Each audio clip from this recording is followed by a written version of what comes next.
Kahit na-enable na po natin itong super thanks, super chat, super stickers doon sa supers, nung tayo ay ma-monetize, ay may na-receive pa rin po tayong emails galing po sa YouTube.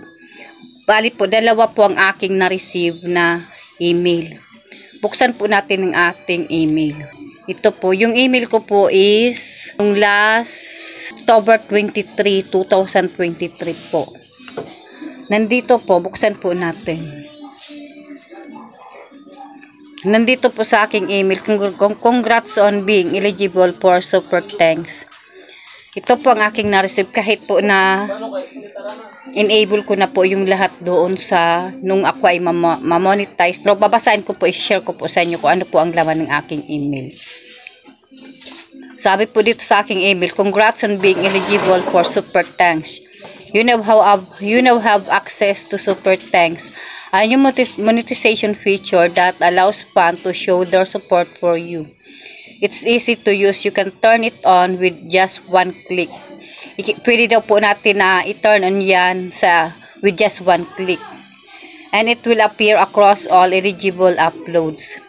Viewers can purchase a super thanks on a video to show their appreciation, then post a colorful comment, of course with subject to community guidelines, allowing you to identify your top fans and deepen your relationship with your audience. Plus, you can create a new revenue stream for your channels. I-click po natin itong enable now. Kung ano po ang lalabas para po makita natin kung ano po yun. Kasi kahit po ako ay curious po kung anong laman nun. Nag-direct po tayo sa aking YouTube Studio app. Hintayin po nating mag-loading.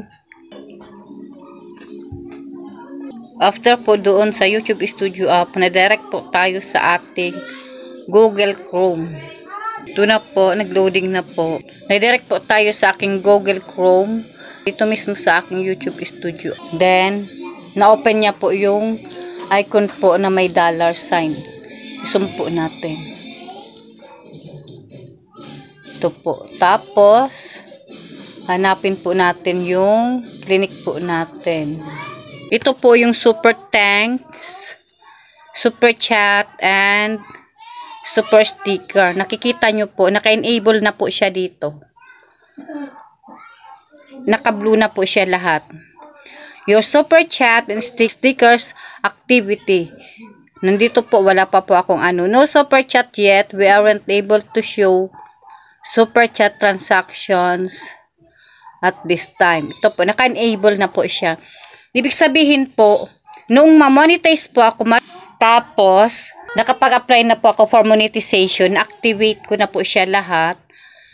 Nahuli po yung email na isinend sa akin ni YouTube. Pero na-enable ko na po siya. Kaya po, pwede po pala, dapat po, from time to time po, open po natin yung ating YouTube Studio dito po sa Chrome para po makita po natin kung ano pa ang mga development ng ating channel. Kahit po wala tayong ma-receive na email from YouTube, ay pwede na po nating gawin dito. Pwede na po tayong mauna as long as clickable po yung isinesend dito sa ating YouTube Studio app. Or dito po sa ating YouTube Studio.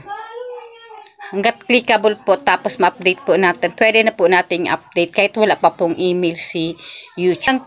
Sana po, kahit pa paano po, may na-share po ako sa inyo yung about super chat, super thanks, and super stickers po na may dumating sa aking email. Akala ko may gagawin pa ako. Yun po pala, wala na kasi na-activate ko na po siya. Noon po, na-monetize po yung aking channel nung naging member ako ng YPP.